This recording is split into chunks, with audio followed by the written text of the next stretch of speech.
बनल खिलाड़ी भटक जाइबा हो भटक जाइबा। अच्छा झूलनिया से मारा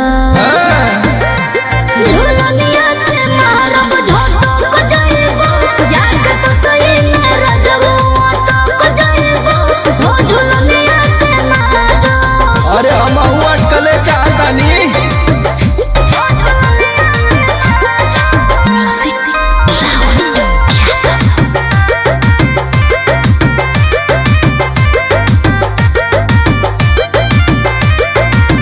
अपना मर्द से बतियावा तारू कैसे के करू में हरिया करेली बोलाई से।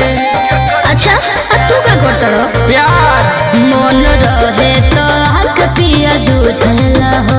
बाकी वैसे तो कबो ना पूछला हो।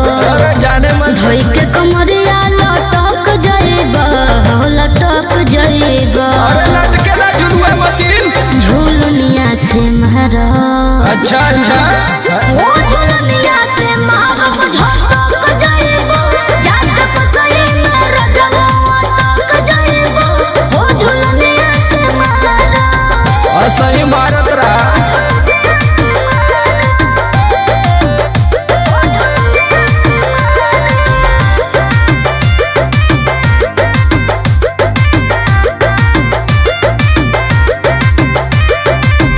मर्द से काहे देखावे लुचोन करन लेट सेट हो जाए सोना। हर तोरे के न चाहिला।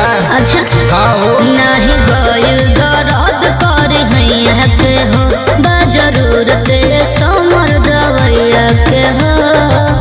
रवि राहुल से खटक जाइबा हो खटक जाइबा। अरे कुल दोनों साड़ू भाई हुए। झूलनिया से मारा मारा मारा ओ झूलनिया से मारब झटक जाइबा।